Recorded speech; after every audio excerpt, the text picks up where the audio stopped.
So here's how this section goes. For years, trainers have taught to lead with the business.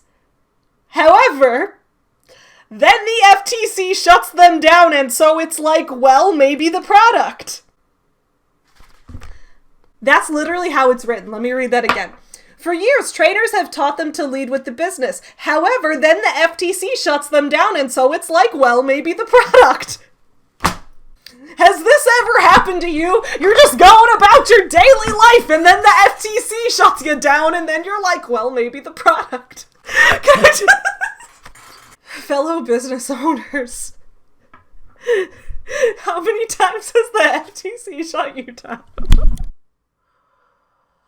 What's up, my fellow small business supporters? I know that everyone here has been enjoying the anti-MLM book review series, and I'm very grateful for that because I get to combine different elements of my channel. As you guys know, I started out as exclusively a booktube channel, and then I expanded into doing author videos, and then, you know, because a lot of my work as an author is actually being a small business owner, running my own book-related business, I then started branching into small business videos, which of course led me to the anti-MLM movement because I was already consuming content from that movement passively, and I was like, I really need to start speaking out about this because the small business owners of the world deserve better than this. So now I'm really appreciative that people have been enjoying my anti-MLM book review series and that people have been sending me books in the mail. I appreciate it because it means that I don't have to give money to these horrible people. Like, for example, this book, Freakishly Effective Social Media for Network Marketing by Ray and Jessica Higdon, which, if you have never heard of them, I hadn't heard of them until this book either, but it turns out they're very Eric Worre-esque, and we are going to do some research into them, and we are going to look at their website, and we're going to see what these weirdos are all about. So I was sent this book. Thank you. This book is 100 pages long. In fact, it's emphasized in being so short that the publisher of this book is a company called Success in 100 Pages. And guys, we're going to go into the publisher. We're going to go into everything. We're going to go into the history of Ray and Jessica. I am going to pick out a few pages, which I marked up a lot of shit. This is the problem, is these books, they're like 100 pages long. This one, Eric Worre's book, these books are not that long, but they take me for goddamn ever to get through because every single page is everything's wrong. On every page, everything's wrong. And I have to annotate the shit out of every page just to get through this book. But you know what? It's gonna be okay because I've been putting stuff about this on my Instagram story and it's been a lot of fun. So let's go rip some pyramid schemers apart. Hit you some nuts. There was lots of memes. Makes me wonder if I should take up lesbianism. Chicago. You guys asked for it. Hey everyone, I'm Savvy. Welcome back to my channel, or if you're new, welcome to my channel for the first time. Thank you so much for being here. Please don't forget to subscribe. I've seen on my analytics that often like 70% of people who watch my videos haven't even subscribed yet. So guys, subscribe. Like, ring the notification bell. You'll get the notifications of when new videos come out. And I put out new videos every Monday and Friday at 11 a.m. Central. And on Wednesday nights, I host my AuthorTube Sleepover live stream. And right now, because it's November and we're in NaNoWriMo, which for those of you who are not writers, NaNoWriMo is National Novel Writing Month, and I am doing the Writing a Novel in a Month challenge right now, so I'm streaming extra for that. This past Saturday, I streamed for my book launch party for Forever Home Friends #5, The Love of Senior Dogs. Thank you so much to everyone who came to that. And then this coming Saturday, which is tomorrow, I'm going to be hosting a guest author on this channel to do a Q&A on a live stream, so you'll want to come to that and ask some questions in the chat. So just subscribe and ring the bell because there is so much content constantly coming out on this channel, and I'm just so excited to share it all with you that I'm filming this at 8:30 in the evening and I'm drinking caffeinated tea. More caffeinated coffee was just gonna be too much. It's the election week. I've been drunk for 3 days. Let's move on to the book review. We need to look into Ray and Jessica Higdon and who they are and the Higdon Group that they run. So in the video I put out a couple weeks ago where I reviewed Eric Worre's book GoPro, I talked a little bit about Eric Worre and who he is, and what I called him was the pyramid that encapsulates the pyramid. So you have a company that has a pyramid scheme-esque structure. Maybe you have a multi-level marketing company or a network marketing company or a direct sales company with uplines and downlines and things like that. You have something that is not technically legally classified as a pyramid scheme yet, but has that structure where someone is selling and someone below them gets a cut, or you get a cut of the people below you's commission and the people above you get a cut of your commission, and that's how the overly complex compensation plan is structured, yes? So we have companies like those, and it's very easy to see how those form a pyramid. If you can't visualize that, then I have like 48 other videos about this. I'll link them up in the cards where I break that down.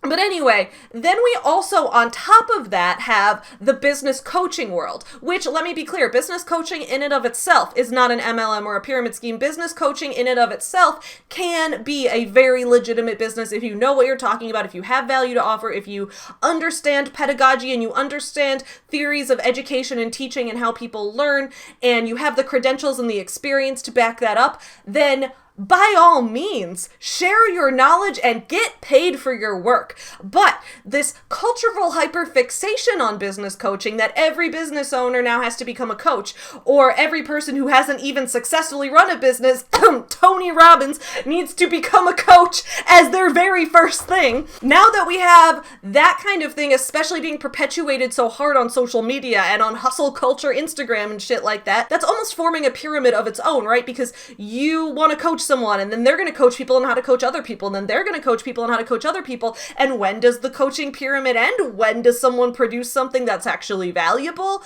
I don't know, maybe never. But see, here's the thing. Here's when you combine it, is when you get people like Eric Worre and now people like Ray and Jessica Higdon, because these people are not only involved in an MLM, and they are not only business coaches, but they are business coaches that specifically coach people in an MLM. So they are up here. They're above the top of the pyramid. There's like a pyramid within them. Their body is a pyramid, and they have eaten another pyramid and digested it inside of their stomach. They're coaching people on how to then coach other people, on how to then recruit people, to then go on and recruit other people into their business. And then when does the shitty protein shake product ever go out in the world? Who the fuck cares? It's just gonna give you diarrhea anyway. Let's talk a little bit about who Ray and Jessica Higdon are, their background, before we get into this dumpster fire of a book they wrote. Actually, should I... No, I'm not gonna set it on fire, because I'm gonna do a giveaway with it. So here is Higdon Group. This is the company formed by the husband and wife power couple, Ray and Jessica. Rank Makers is a quote-unquote secret tribe, kill me, of sorts where network marketing entrepreneurs like yourself, like myself, I'm not like you, we're not the same, can learn and grow feeling discouraged or put down by so-called leaders and trainers who just don't understand us. I'm sorry, but how are you different than a so-called leader or trainer? I've yet to see that. This group is a safe place to learn, grow, and implement field-tested and proven social media and marketing strategies to grow your network marketing business. Inside this group, you'll discover a bustling community of some of the most inspiring and uplifting entrepreneurs on the planet. Hard disagree, because I'm not in this group, and I personally consider myself to be the most inspiring and uplifting entrepreneur on this planet. Just kidding. My business partner, Chewie, is actually the most inspiring and uplifting entrepreneur. What a great story. A dog started a business. What a good boy. Our core mission and purpose is to help you and your team grow, thrive, and rank advance. And rank advance. I don't like that. This is what we call a, this is not even an adjunct. What would we even call this? Because this is not quite an adverb. This is like a false adverb, and the part of speech term is escaping me. And rank advance, right? We've got a noun here functioning as an adverb, and I don't like it. Right? Because you might say, and advance in rank, but and rank advance, don't talk to me like that. You'll find unique and fun opportunities, limited time competitions, and training sessions to help you in your quest to hit that next rank. I love it. I love when I have to pay you in addition to paying my upline for my starter kit and paying them part of my commission and then paying you for your training material to tell me how to get better at getting people to pay me part of their commission. I just don't see how this provides value in the world, but fuck me. So we're getting to a pattern here, right? We did this with Rachel Hollis's book, Didn't See That Coming. We did this with Eric Worre's book, GoPro. Now we're doing it with Freakishly Effective Social Media for Network Marketers. Now we're doing it with this too, where before we even get to the first page of the book, there are already huge problems to complain about.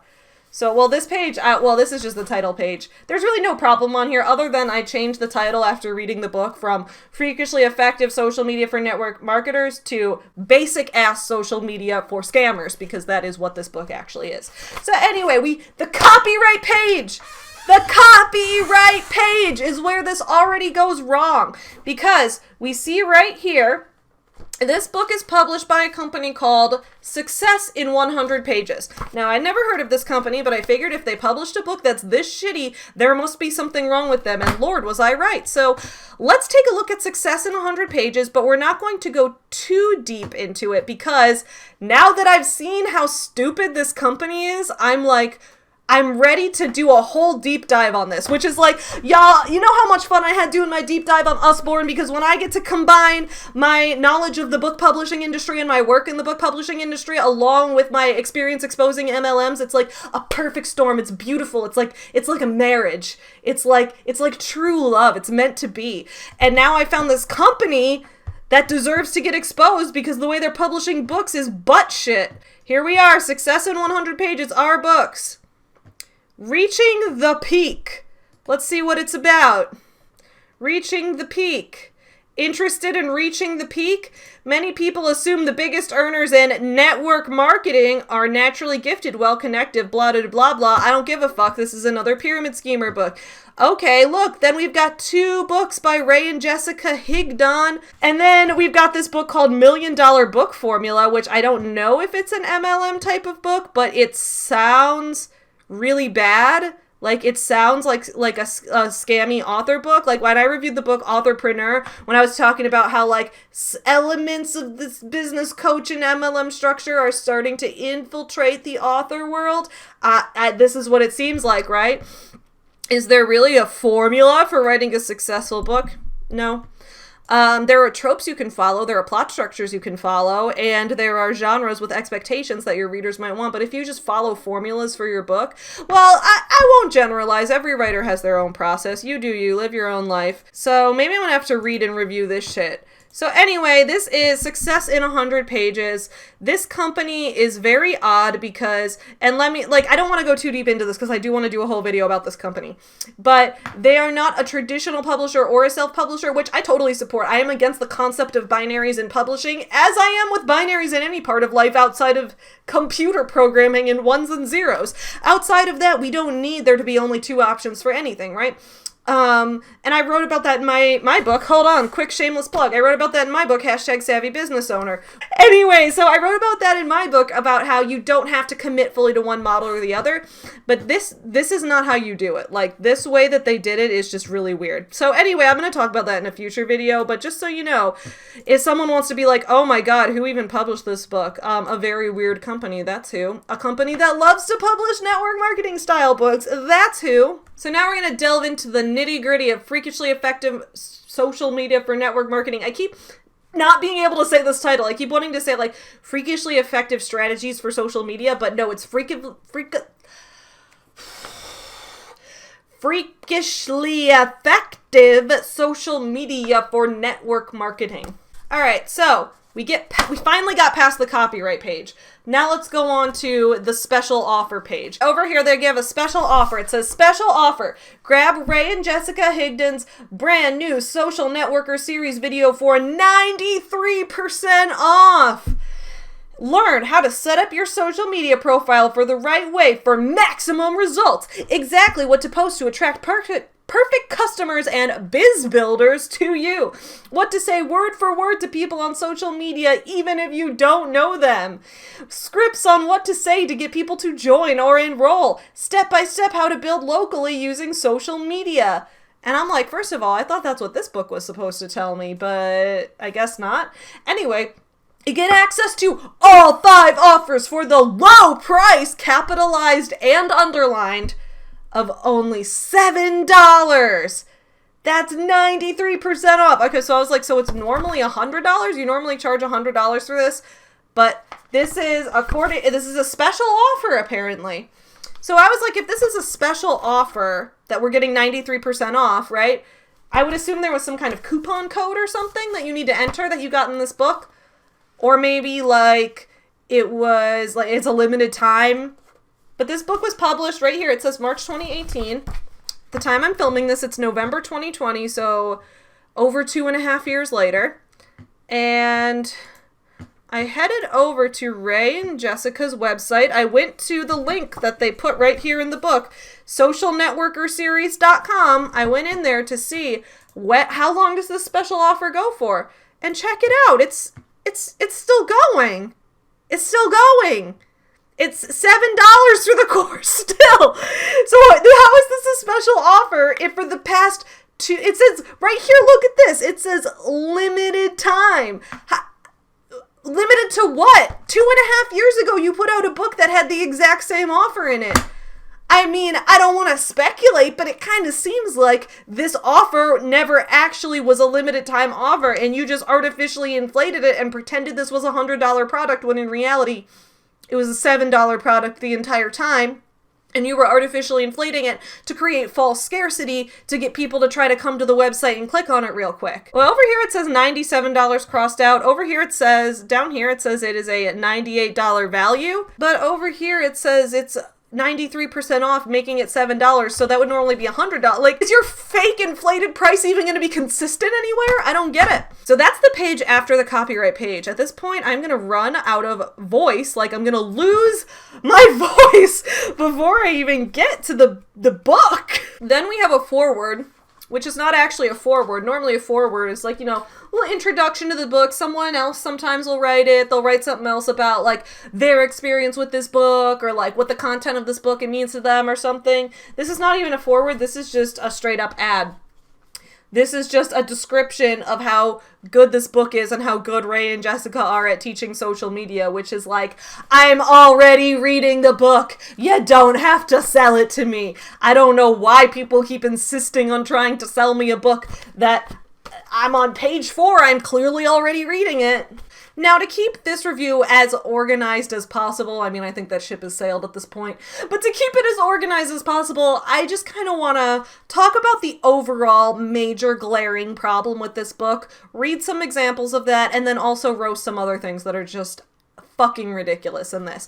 So the main overall glaring issue with this book itself and like just the way that this book presents information, and I guess the overall thesis of this book is that this book in the same breath posits that network marketing is absolutely not a pyramid scheme, but then at the same time always defaults to framing the strategies as a way that you can recruit people and get signups, and the concept of selling your product is occasionally mentioned as like a small afterthought. So when we look at what makes an MLM different from a pyramid scheme legally, like we've seen with Advocare recently, right? Advocare was fined $150 million by the FTC for being a pyramid scheme. And they were defined as a pyramid scheme because it was found that through their sales, that people who were making the most money in Advocare were making significantly more money through recruiting other people, through commissions on other people's signups, through commissions on what their downline sold and what their downline's downline sold. They were making commissions off of other people and off of recruitment, and a lot of people didn't have to actually sell anything at all. They just had to recruit and recruit and recruit. And if you're making all of your money off of recruitment and nothing off of direct sale to a customer of a product, a customer who is external to the company, who is not related to the company whatsoever, if you are making more money on recruitment than on customer sales, that is what crosses the line into being a pyramid scheme. That was a problem for Advocare, so they had to get rid of their upline and downline structure. Now, a lot of MLMs will claim, well, we're not a pyramid scheme because our focus is on the product. And then, of course, you look at their income disclosures and you look at their compensation plans and you realize, no, that's a lie. This book doesn't even pretend that, like, selling a product is important. Like, it occasionally is like, oh, by the way, if you're going to focus on trying to sell a product, but that's just the overall glaring problem that it comes back to, which is that the strategies for using social media in this book are strategies for using social media to recruit and to present the business opportunity. I was at least hoping that, like, someone like me who is a sales, like, I sell things for my own business, right? Shameless plug. I run Forever Home Friends. It's my own small business that produces children's books, stuffed animals, and other toys based on real rescue dogs and their journeys to getting adopted. Link in the description below. Go check it out. Last Saturday, we released the 5th book in our series called The Love of Senior Dogs, which is all about senior age dogs.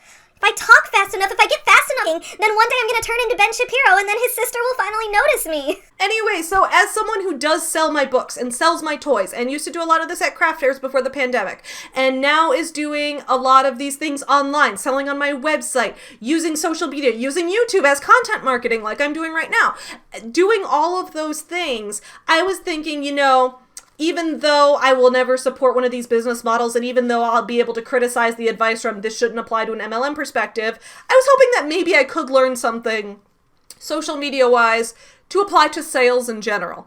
But this book almost forgets that sales is a thing, because this book is all about recruitment. You see the first, like, major examples of this on pages 20 through 21. This book begins talking about the difference between marketing and prospecting. And what it says is, marketing is when you do something that you hope an unnamed individual reacts or responds to. It could be a status update, image, video, flyer, advertisement, billboard, etc. Marketing is passive, where you hope someone takes action from it that notifies you in some way. Prospecting is when you reach out to an individual, online or offline, cold market, people you don't know, or warm market, friends and family members. It is you at least attempting to start a conversation with an individual. So a couple things jumped out to me about this. First of all, the concept of prospecting. So in Eric Worre's book, GoPro, he refers to every person as a prospect. Like, your friends, they're prospects. Your family, they're prospects. Strangers on the street, prospects. Somebody who knows somebody on social media, prospect. Your 16th connection on LinkedIn, prospect. Everybody's a prospect according to Eric Worre. So this language is exactly the same, and it's like prospecting as in identifying people who are prospects, people you want to target to rope into your business. Now later in the book, it goes into ways to slide into people's DMs effectively. So we'll talk about that in a minute. As it goes into the concept of prospecting, this is where we see that the focus is entirely on recruitment and not on product whatsoever. Prospecting is proactive. When you reach out directly to an individual on one of the social media platforms like Facebook or LinkedIn, and when you initiate the conversation by sending private messages to connect with people to see if they're open to the next step, which is seeing a presentation. So generally, if you just want someone to buy something from you, like if you're like, I want you to buy, I don't know, my vacuum, I want you to buy my weird milkshake powder, whatever, you don't need to present it to them. The presentations are generally going over income disclosures, compensation plans, the way everything works, the rule, like the business opportunity. So that's what it's focused on here. We see nothing about selling a product. And we're going to see this as we go through the book. We are going to see this focus on recruitment over product over sales. We're going to see this as a recurring problem. But there are a whole lot of other issues we need to address in this book. The next one being one I see on page 32, which is the fact that this book outwardly and directly encourages readers to be secretive about the company they're representing on social media. If you've watched a lot of other people's anti-MLM videos, or even if you've just been targeted by a lot of people in your life for MLMs, there's this recurring problem where people don't like to say the name of the company. especially with Amway. We see this a lot with Amway, where people will be like, I just had this cool mentor who helped me retire at 23. Would you be open to hearing about it? And you say like, oh, what's the name of the company? Oh, well, it's actually their own company. And like, they try to be secretive about it. Either that, or like if someone, starts talking about like, oh, I have a potential work from home job that someone could have if they're looking for a job. And then someone in the comments will be like, oh, sure, what's the name of the company? I'll look it up. And they'll be like, hold on, let me DM you instead. They like won't tell them the name of the company, and then even in the DMs they'll be like, well, if you look it up, there could be a lot of misinformation out there, so just let me tell you. Like, it's incredibly shady. So let's look at what it says here. So this part of the book is specifically encouraging people that when they create their personal social media profiles, they should not have their MLM company's name on their banner. They shouldn't have it on their profile picture. They just shouldn't have it on their page at all. When people see your company name, they will Google it and draw their own conclusions. And what do we find when we Google anything? Probably something negative. And I was like, okay, Google my company, Forever Home Friends, right now. Maybe someone out there has left a negative review, but I have yet to see it. Or even if they did, someone might leave a review that's like, I personally didn't like this book or something, and that's totally fine. But like, people aren't going to be leaving reviews saying Forever Home Friends is a scam, because it objectively isn't. So if there's that much negative press out there about your company that you don't want people to openly share what it is, that's a red flag. It specifically says down here, you should not, and the word not is underlined, you should not have the name of your company or product all over your social media account because it hurts you in a couple of ways. If there's plenty of information on what you do and what product and company you're part of on your social media account, then your customers and prospects can and will go do their own independent research. Why is this a bad thing? If you want the person to be the most informed, you should be able to get information from multiple sources. I can listen to an MLM rep tell me why their company is great, and then I can Google it, and then generally I'll put all of that information together, and from all of that, I will draw my own conclusion that the company sucks. But I'm not, I can still listen to them tell me about it, and it's not going to shake me, because if your information is true, you should be able to hear someone say the opposite and still be able to determine what's true and isn't. You guys know, when an MLM rep slides into your DMs and is like, hey, I saw you liked my post about my weight loss transformation.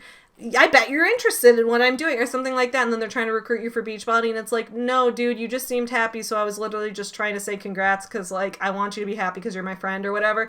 But, you don't expect that just because you like something or try to engage with someone you know online that you're going to be the target of a sales pitch. Well, it is books like this that are actively encouraging that behavior. So, it's talking about a lead, right? Like a lead for a customer, a lead in sales. So, it says, a lead is anyone that raises their hand by showing an interest in what you've shared on social media. This could be someone who likes your post, shares your post, messages you, calls you, or simply comments. It doesn't matter. Anyone who shows interest in what you have is a lead.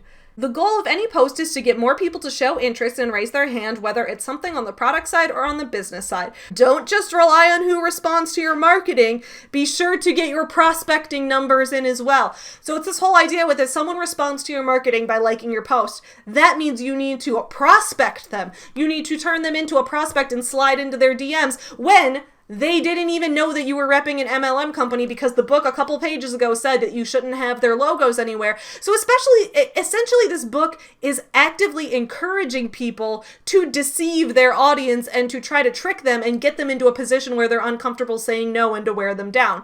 And that is just not an effective strategy for anything. And if it is, that's how people get scammed. So I just hate this. I hate this, Ray and Jessica. Hate it. Then here's just a funny example on page 41 of how a lot of these MLM books have no fucking editor to be seen. Nobody edits these things. It's talking about writing a post on social media to share a story about something and get people engaged and involved because they're connecting with your story and listening to it on that human side. So it gives an example of a potential story you could tell. So it says, first of all, this story is so dramatic. I'm going to read this. I'm going to read this in the most dramatic way possible. Here we go.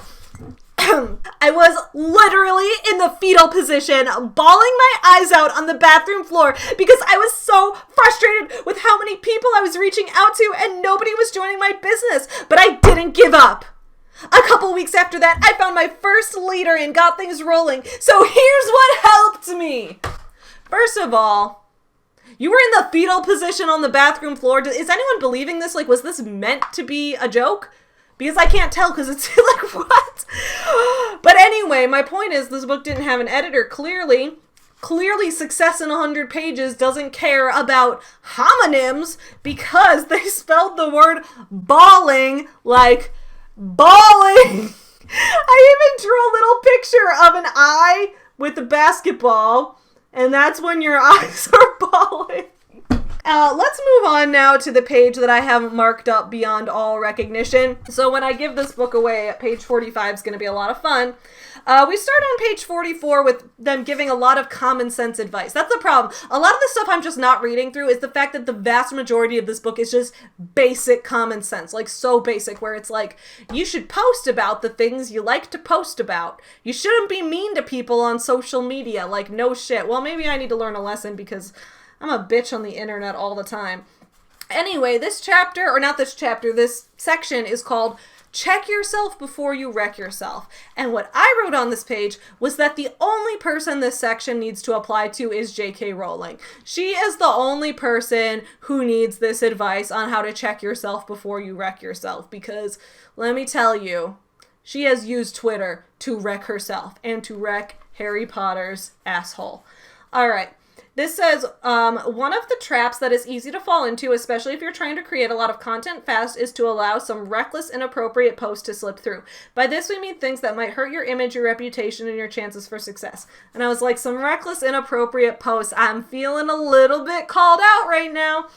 Anyway, it goes into, imagine watching someone online for a long period of time and thinking this person is pretty interesting and they're providing valuable information, and then suddenly that individual posts something that destroys everything they've worked so hard to build. Something like, and it has 3 examples. One is posting a video of themselves getting embarrassingly drunk at a party. Don't go to a party, it's a pandemic. Get embarrassingly drunk on your own couch at home, 6 feet apart from anyone that you don't already live with. The next one says, launching into an out of the blue and overly nasty religious or political rant. Okay. And then it says calling out a competitor or hating on them, especially with expletive-laced language. Like, that one's obvious. The rest of it I disagree with. I think you should be able to share your religious and political views online, even if you feel strongly about them. I think you should be able to show yourself drinking if that's part of what you do. Like, if it's, I guess it depends what they mean by embarrassingly drunk. Like, what are you doing? Are you, like, vomiting on other humans? Like, maybe that's a little unprofessional. But, like, if you're just, like, being a little goofy, like, I don't think that matters. Because here's what it comes down to. I personally believe that authenticity is greater than curation. And I've talked about this in the past. The fact that, like, I am a business owner. I run a business where my target audience is parents of kids. And some people are, like, savvy. But the image you have on your YouTube channel is edgy. And it's like, yeah, because that's my personality. I'm an edgy, creative, artsy person. That's who I am. And I'm not going to, like, if I put a fake, overly curated image out there, I just won't feel right about that. And I won't feel like I connect with people the same way. Because for me, it's all about connecting with other people. And this book even says that connecting with other people is important. But for me, like, if I'm going to put together an image of myself, like, that just gives me a headache and makes me never want to go on social media. I like talking on YouTube because I just say things to you and I tell you guys what I really think and you tell me what you really think and we have a conversation and we get to know each other and it's beautiful. I love it. So, no, I am going to talk about my religious and political beliefs and how I like to drink and shit. Like, I'm gonna do that. Sorry. It says specifically here, there are only 2 reasons someone would post any of the above mentioned things. 1, to attract attention, and 2, because that person is just not thinking. And that's not true. A lot of times, specifically the example where it's like, let's say you're posting a really aggressive political or religious rant on your social media. Maybe that's not because you want attention or you're not thinking. Maybe it's because there is a specific issue that you feel the need to stand up for and speak out about right now. And maybe you have a right to be angry about that issue.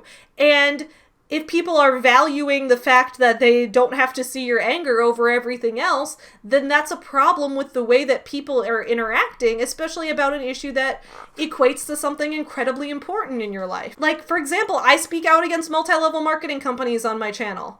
I'm not quiet about how much I hate them. And I'm not going to be. Because I think I'm taking a stand against companies that I genuinely believe harm small businesses and exploit people who have entrepreneurial mindsets, exploit people who need jobs, and exploit people who want to be self-starters. I truly believe that, and I am going to rant about that. Because I think that it is important to take a stand for the things that matter to you. And that is authenticity, and it is more important than a fake professional image that, according to this book, is not even allowed to have your company logo in it. So, no, fuck that. The next page then goes into some toxic positivity bullshit where it talks about how you don't want your posts to be negative. It says that a portion of the social media viewing public will write you off as a jerk for making a negative public comment. It says, like, if you say something like, man, it sucks having to go to work today, and then it's like, yes, there's a large section of the public who would agree with you, but professionals are good, solid, hardworking people who don't complain about having a job because they recognize that there are unemployed people out there who would kill to have a job, any job. Besides, who wants to join someone's team when all they do is complain? First of all, I underline join someone's team because I'm like, wow, we're really still not talking about how to sell a product. How this is still really all about joining a team, isn't it? And then beyond that, there's just the toxic positivity element. Yes, you should be able to complain about your job. Having a job is not automatically good, because you could have a job where you're being exploited by your boss or your company. You could have a job where you're being grossly underpaid and overworked. Workers have rights. As a human, you should be able to stand up for yourself and value yourself and your time as a human. And it makes me feel like, I don't know if it was intentionally doing this, but it almost frames it as like, any job is something you should be grateful for. Once you join our network marketing company, you're not unemployed anymore, and you should be grateful to be getting paid at all, when in reality, the vast majority of people in an MLM are going to lose money, and even those who make money are almost all going to make ridiculously under minimum wage for the amount of hours they spend working around the clock. So it's almost conditioning to be like, well, you shouldn't complain about that, because any job is a privilege. No, fuck that. Then it says, here's an interesting question. Which is more important, appearing polished and professional or real and accessible? The answer is easy. When it comes to connecting with people on social media, your primary goal should be to appear accessible. So it's saying now, should you be real or be professional? Now it's saying you should be real, not professional. I'm like, that contradicts everything you just said. Because I'm telling you, the way that I am real on social media includes negativity. I'm a very positive person overall, and like a lot of people know that I'm very high energy. I'm pretty optimistic. I'm naively and like ignorantly idealistic about the world and how I think all people have the potential to be good, except for maybe Tony Robbins. I'm real on social media, and it's not very professional, and this book would say that that's wrong, but I think it's right. And then page 48, we've got some toxic positivity. Keep everything positive even when things aren't going well, versus overtly complaining and searching for sympathy. Nope. When I want to complain about something, I complain about it. That's just how I do it.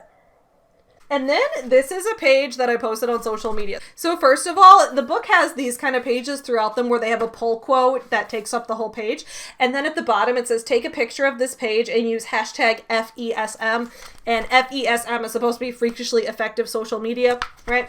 So it's basically, I get what they're doing, where they're trying to get you to take a picture of the page so that their hashtag can be full of pictures of these pages. So I did this. I took a picture of this page with my commentary on it, and I put it up on my Instagram.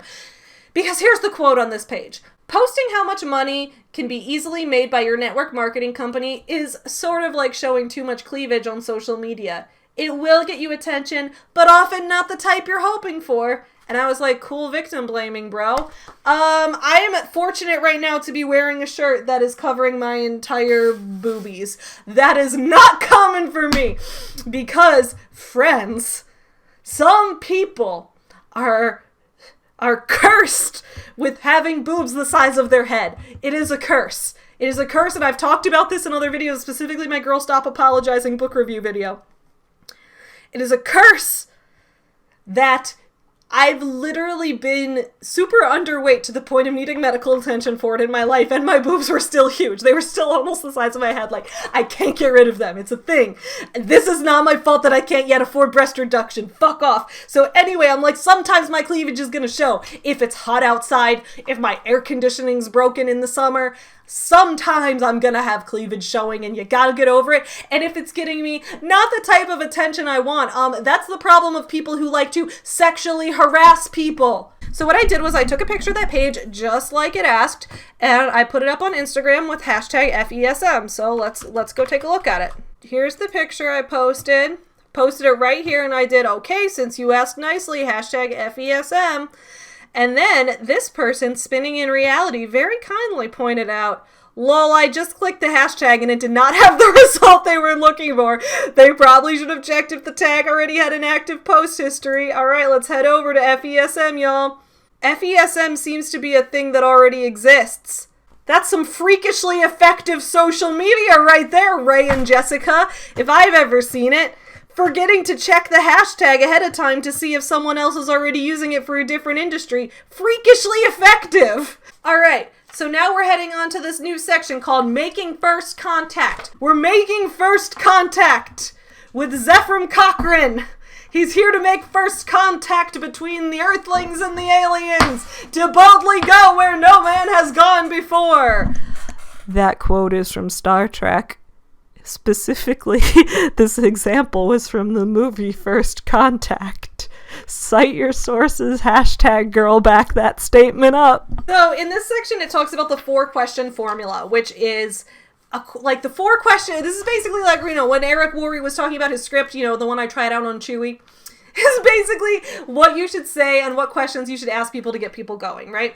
So it's the 4 questions they have. What do you do? How long have you been doing that for? You must love it, huh? And have you considered doing anything else? Let's just talk real quick again how there's no focus on the product. Like literally they're trying to just get you to offer more people a job. Not even selling anything, but just offering more other people a job, because clearly no one ever sells anything if everything is about trying to figure out what people do and if they want to change their job. So here's the example they gave. Oh, wait, hold on 1 second, guys. 1 second, I'll make this cool. Guess who's back? Back again. Ivy's back. This is a quote from Eminem. Girl, cite your sources. So, what do you do? Oh, I'm in real estate. Oh, that's awesome. How long have you been doing that for? About 10 years. You must love it, huh? That must be so exciting. It pays the bills, right? Well, geez, that doesn't sound like much fun. Have you ever considered doing anything else? Sorry about this horrible everything about this. I only have 1 wig. I need to get another wig so that I can do skits with 2 characters, neither of whom are me. So I was like, that's pretty rude to just be like, oh wow, sounds like you hate your job, huh? Like, isn't that so rude? But I don't think politeness matters to anyone here. Except when it comes to like not being religious or political on the internet. Suddenly then we're all about politeness. I don't get it. Anyway, then the next page has a section called For Products. And I'm like, we're finally addressing selling products as like an afterthought. I thought that would be the default if you're not a pyramid scheme, but whatever. Anyway, let's move on to some things that are a little more shocking. So this section is called The Power of Posture. It defines posture as the belief in what you have and how you represent yourself to others, regardless of external acceptance or approval. So for example, that's like if a family member says to you, this is a pyramid scheme or something. So like here's 2 examples it gives out. So let's say the person says to you, these things don't work. Why don't you just do something legit? And then if you are a postured professional, you will respond to this by saying something like, yeah, it's certainly not a fit for everyone. Well, let me know if you know anyone who wants to make some extra money. I gotta go meet up with someone right now, but good luck to you. And if this is anything like what Eric Worre was saying, you're pretending to be busy to create interest. So most of the time, like, it outright says people are lying when they say they have to meet up with someone. Or if it says, like the prospect says, if this is network marketing, I don't want to have anything to do with it. Then you, as a postured professional, are supposed to say, cool, no problem. It is network marketing and I love it, but it's certainly not for everyone. Hey, I've got to run, but best of luck to you. And I'm like, if you are truly confident that you are right, that your opinion is right, that you are factually right, that history will hold you up as the person who is right, if you are truly confident in that, you should be able to listen to the opposition and remain confident in it. If you listen to the opposition and you're not confident in it anymore, then maybe you need to reconsider. And that's not me saying that, like, maybe you listened to the opposition and you realized that you weren't as confident in it anymore, so you went and did some more research and realized that they actually were wrong and that, like, you had something else that you forgot to bring up. Like, there's infinite circumstances. But my point is, if you're ever in a position where you can't listen to the opposition at all, solely for the sake of it'll shatter your argument or it'll make you unprofessional or unpostured because everything will come apart immediately, then that's a sign that there's something wrong. There's a reason that I, as your feminist as fuck gay aunt from the 80s, can watch Classically Abby.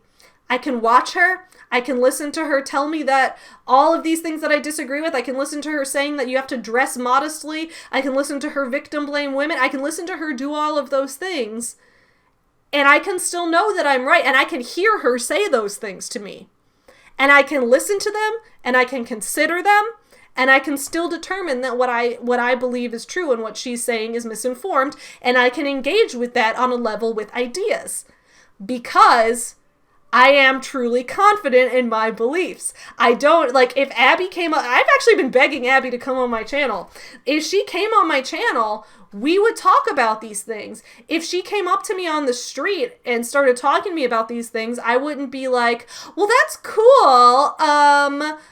Yeah, I'm a feminist, but, like, it's not for everybody, so gotta run. Like, because I'm confident enough that I can engage with someone else's ideas, and if they present me with new information that I didn't have, I am willing to reconsider. I've changed my beliefs on many topics in my short 28 years of life.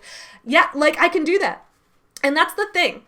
If you are in a position where you are told not to listen to dissenting opinions at all because listening to dissenting opinions is only going to shake your confidence and hurt you, you might be in a cult. Like, I'm not saying you're definitely in a cult. I'm just saying you might be. Like, it might be time to take a step back and evaluate, why are you afraid to hear something else? And if it's just because you're frustrated with it or something, like, there's infinite reasons, but if you truly are afraid to engage with it, then maybe you're in a cult.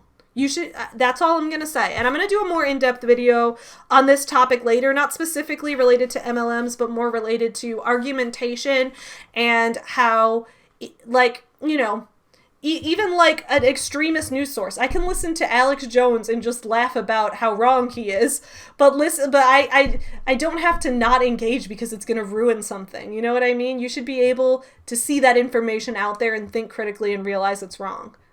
And if you're not willing to do that, or if you're scared to do that, or if someone in your life is telling you, like your upline, or someone in your family or your friend is telling you you can't do that and you can't listen to that, regardless of whether the thing in question of being listened to is right or wrong, regardless, if you are told you can't even seek it out, you might be in a cult.